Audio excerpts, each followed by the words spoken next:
Hi.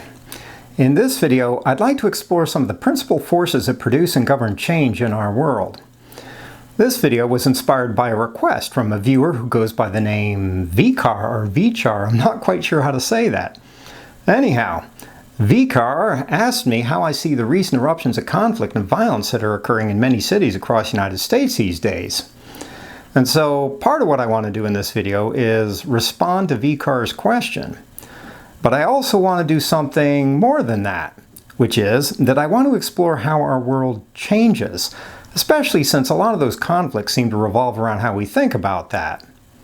And it seems to me that a lot of our ideas about how change happens in our world are actually complete misdirections that either fail to change anything or that produce negative changes in our world's overall state and direction. But in any case, tip of the chapeau to you, Vikar, for that idea. Anyhow, here's the usual table of contents of the material in this video. And as always, you can find the same table of contents in the description section of this video, along with links to the timestamps. Okay, so I suppose I should start by outlining what I feel are three general principles about how our world changes. Of course, these general principles don't describe absolutely every single instance of change in our world, but I would say that they describe most of them. Anyhow, the first one has to do with recognizing that new worlds are born in much the same way that we human beings are born. Namely, through a lengthy and sustained period of pregnancy. And the important thing to notice about pregnancy is that it happens in its own time, through a gradually unfolding organic process of growth and transformation, and not necessarily according to our desires, agendas, and timelines. In other words, it's a pretty serious mistake to think that we are the ones who are in command of a pregnancy process. Instead, our role is to attend the process, to accompany it, rather than to exert volitional control over it. Of course, it's still important during pregnancy to take concrete steps to take in proper nourishment, to avoid harmful toxins, to get regular medical checkups, etc. But that's very different from being in control of the process itself, and from forcing it to unfold according to our desires. For instance, let's say that we're a few months into a literal pregnancy and we're getting really impatient with it. And so we begin insisting that this baby needs to be born right now, right when we want it. Because we're sure as hell ready and we're getting tired of waiting, damn it. Of course, if we're that caught up in the seething welter of our impatience, we can always try to induce labor artificially. But at any relatively early point in the pregnancy process, the result would probably be the exact opposite of what we want. Not the birth of a healthy, vibrant new life, or by extension, the advent of a healthy, vibrant new world, but pain, anguish, and probably death. Basically, the exact opposite of a positive outcome. But the point here is that our impatience and our eagerness to impose force on naturally unfolding organic processes can very easily produce undesirable results, even when that's not our intention. In essence, our impatience isn't necessarily our friend, neither in the domain of literal pregnancy, nor in the much larger realm of our world's more figurative states of pregnancy. In fact, it's probably our biggest enemy all the way around. So I'd say that the first general principle of change is that our world changes when we're allowing it to happen, not when we're forcing it to happen, when we're attending the advent of its birth, rather than when we're trying to coerce it somehow. And we can see that same basic principle at work within the domain of our psychological and spiritual development too, which similarly involves a kind of pregnancy. For instance, when we grow too restless and impatient with the gradual process of our personal evolution, it's always tempting to fool ourselves into thinking that we've already arrived. and consequently to promote ourselves immediately to the upper echelons of psychological and/or spiritual development without going through all of the struggle and hard work it really takes to get there. That phenomenon is sometimes known as spiritual bypassing, and it's fairly common in our world. Once again, mostly due to our impatience with life's organically unfolding processes. But of course, the predictable result of spiritual bypassing is that we almost always end up in the exact same muddle in which we started. That's because spiritual bypassing produces the illusion of real change without any actual substance. And in fact, spiritual bypassing can easily make things worse for us because it means that we'll still have to deal with our already existing problems, but now with a big batch of egoistic attachments, distractions, and obstacles on top of them.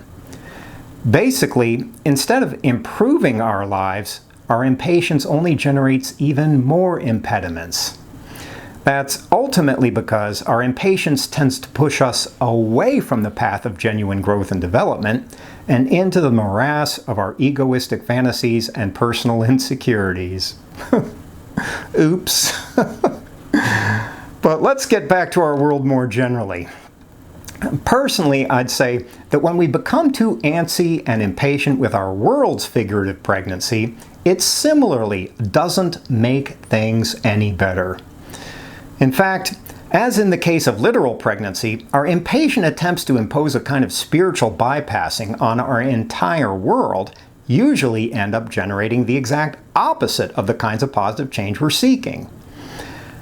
For instance, in my view, a lot of today's activism falls into that sort of trap, irrespective of whether it's issuing from the left or the right. In either case, it mostly boils down to trying to force the world to change according to someone's agenda and timeline. And as a consequence, a lot of today's activism comes off as way too pushy, way too presumptuous and self-centered, and just downright annoying to anyone other than its own rabidly dogmatic partisans. That's mostly because practically no one appreciates being told that we need to start worshiping at someone else's temple and praising their gods and occupying our time and our consciousness with their plans, their projects, and their values instead of our own. And when we're starting to feel badgered and browbeaten that way, when we're starting to feel chronically shamed, bullied, and manipulated, and incessantly judged and lectured to about what thoughts, feelings, language, ideals, and values are the supposedly appropriate ones for the entire world, well, at that point, we're probably going to start resenting it and maybe even hating it. And understandably so. In other words, one of the common self-defeating effects of a lot of today's activism is that while it sometimes succeeds in gaining new allies and converts, the main effect is to generate many hardened opponents and enemies among the general population. And when those disaffected legions begin to number in the millions, well, eventually they'll start looking for ways to express their irritation. Probably by searching for some kind of champion.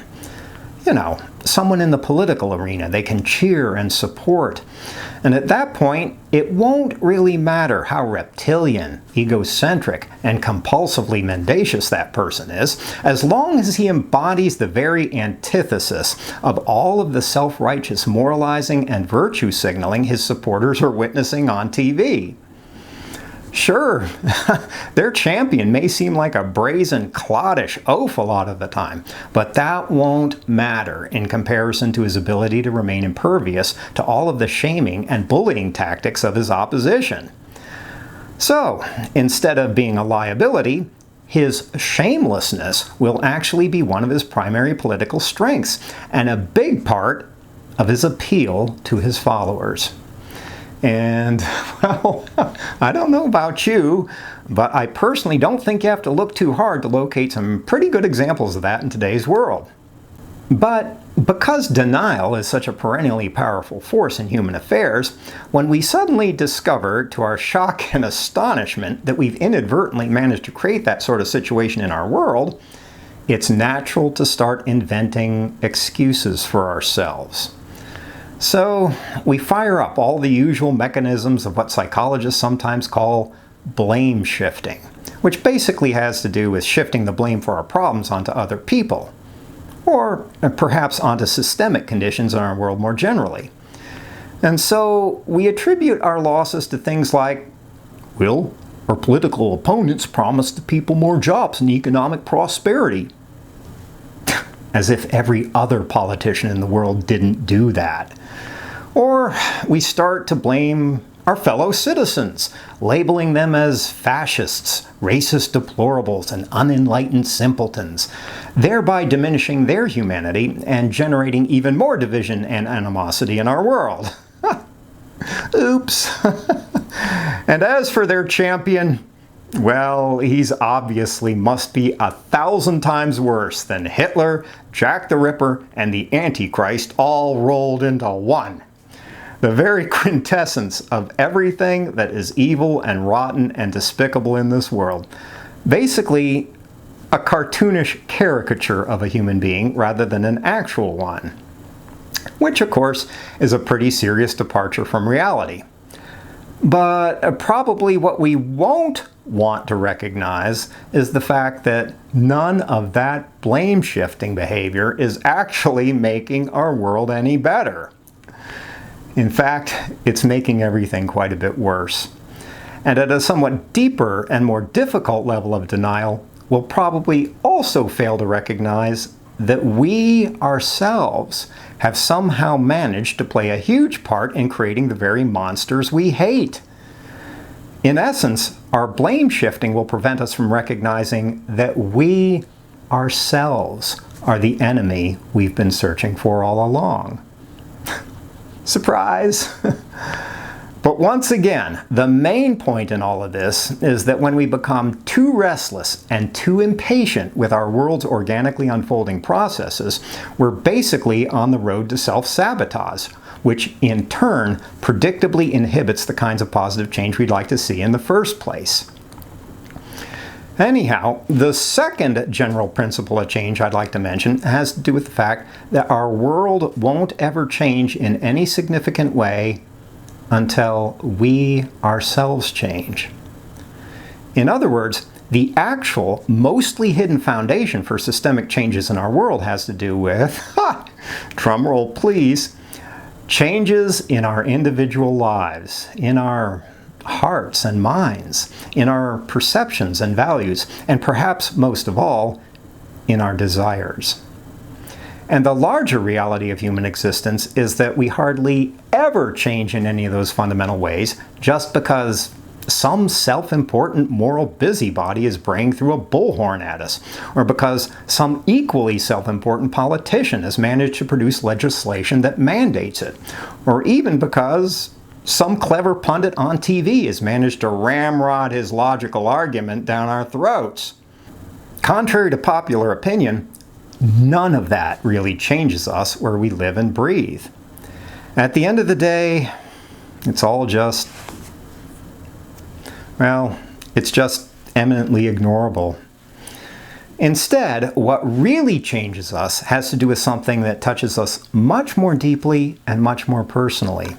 And it has to do with those peculiar times when someone's presence in our lives tacitly inspires us to elevate ourselves, to become better human beings somehow, maybe smarter, maybe more perceptive, maybe more emotionally mature or spiritually evolved, who knows?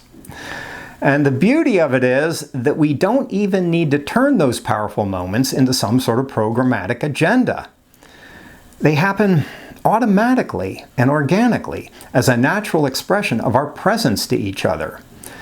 We simply need to find the courage within ourselves to allow it to happen, to permit it to move through us as naturally as our breath, to open ourselves to the possibility of becoming living conduits for universal transcendence as it courses through us and through the larger social terrain too. In other words, the only thing we really need to do is to follow Gandhi's famous insight and consequently to be the change we wish to see in the world. And when we're able to do that, our very presence will already be evolutionary and revolutionary too. You see, the real challenge isn't to change other people.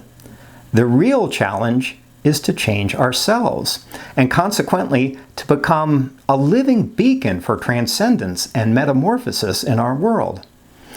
So I'd articulate the second principle of change this way. In order to change our world, we need to change ourselves. And that brings us to the third general principle of change I'd like to explore in this video, and it has to do with how difficult it is to tell if our world is changing in positive or negative ways. After all, when we think our world is changing for the better, it can easily turn out to be the path straight to hell. And here I can think of no better examples than the terrible genocidal purges under Stalin, Mao, and Hitler during the 20th century. Of course, the rationale for all of that is always something like, it's for the greater good. If you want to make an omelet, you got to break a few eggs. Well, I guess that sort of logic can seem convincing, as long as you're not one of the tens of millions of eggs being broken. But all in all, it just seems like another example of how the road to hell is paved with good intentions.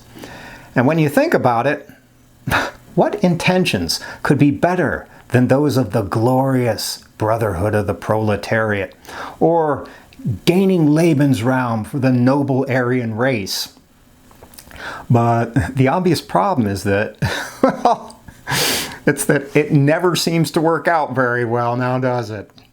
And the underlying reason has to do with something that's at least as old as the Western world itself: our tendency toward hubris. Basically, our persistent habit of overestimating ourselves and our projects, of convincing ourselves that we're right and that we're occupying some sort of morally superior position. In other words, our problem is essentially our self-importance and our self-righteousness, when we're no longer able to question or doubt our worldview or our ideological investments, when we've become true believers in Eric Hoffer's sense. Die-hard true believers, permanently immured within the high bastions and parapets of our own smug self-certainty. But once again, the main point in all of this is that it's often very difficult to tell whether changes in our world will turn out to be boons or banes. And so it seems to me that the third general principle of change is it's important to keep questioning ourselves and to maintain a healthy skepticism toward all of our ideological pretensions and desires. After all, when you think about it, life is almost always far deeper and far more tricky and subtle than any of that, and also far more intricately beautiful than any of our plans, projects, and agendas, no matter how convincing they may seem to be in the moment.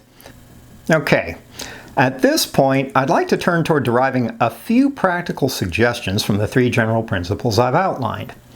First, with respect to our world's figurative pregnancy, I'd like to suggest adopting a patient and accepting attitude toward life. One that's mostly about allowing our world to change rather than trying to force it to happen. At the same time, I'd like to suggest that it might be a good idea to cultivate a little more compassion, understanding, and tolerance for each other along the way. An example. Maybe a tightly clenched fist with its undercurrents of threat, intimidation, and violence isn't such a great symbol for positive change in our world. Maybe a much better one would be something like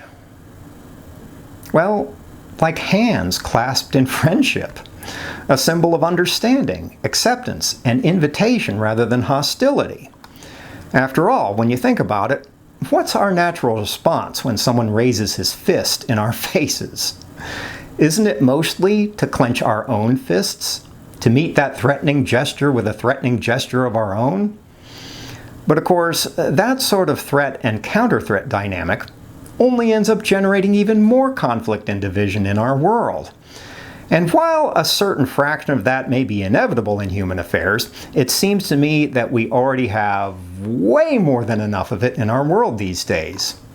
And so, my first practical suggestion would involve dropping a lot of our habitual impatience, hostility, and the whole "somebody owes me something" attitude toward life, and replacing it with things like patience, tolerance, understanding, acceptance, and who knows, maybe even love. Hell, I don't know. Maybe contrary to popular opinion, love is actually the most effective force for positive change in our world. Of course, it would be a dumb mistake to interpret that as some sort of injunction to love everyone all the time, or to ignore the obvious fact that we sometimes need to protect ourselves from the violent predators of the world. Instead, what it would mean is learning to respond to the world more with love than with hostility and hate. Just something to think about. Anyhow, with respect to the second general principle, perhaps the best way we can contribute to the birth of a better world would be to start changing our own lives, and consequently to become the kind of change we'd like to see in the world, much as Gandhi describes. Of course, that would mean dropping the whole dubious strategy of constantly trying to force other people to change according to our desires, designs, and edicts. And so here, I'd like to suggest shifting our primary focus away from all of that and toward changing ourselves, toward growing deep and wise in our own being and in our presence to each other, especially so that we can eventually become, as I said earlier, living beacons for positive change in our world. People whose very presence automatically begins to liberate the people around us, which in my mind is the only way our world will ever really change in the first place. Of course, that would also mean giving up a lot of our habitual blame-shifting behavior and learning to assume personal responsibility for the quality of our lives, which can naturally seem like a pretty scary and intimidating proposition at first. But then again, we never really grow and we never really develop as human beings when we're desperately trying to blame other people for problems that are ultimately of our own making, or when we're blaming society more generally. That's not what empowers us, and it's not what improves our world. Sure, blame shifting may feel like a good strategy in the moment, first because it makes it seem like we don't have to be responsible for ourselves, but also because it gives us an excuse to hate other people. And the unpleasant fact is that we human beings absolutely love to hate other people.